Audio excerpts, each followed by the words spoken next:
So here you can see that I have two text boxes. So this comes with the theme right here. So if I were to go over here and then click on something else, you can see that there are three text boxes that comes with this particular design. But you may sometimes want more or less text boxes and may want to rearrange it. So let's see how to do that. You can see that as I click on text box, you get this rectangular blue bar right here, and then you got these points. You can click and drag this to resize the text box as per what you like. And you can click on this little circular icon to rotate your text box as well. And you can see that as I type in, a rotated font has been typed in. So you can resize this out right here and place it wherever you want. You can click on one of these blue bars, click and drag it, and place it wherever you want. So that's how you adjust a text box.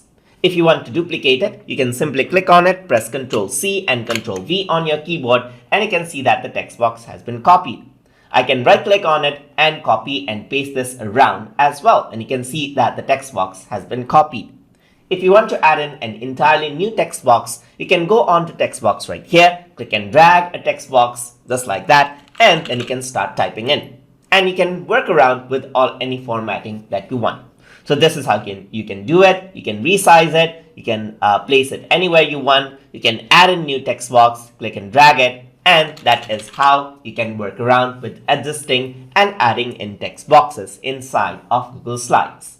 So hope you guys learned something as always. And as always, please like, comment, share, and subscribe.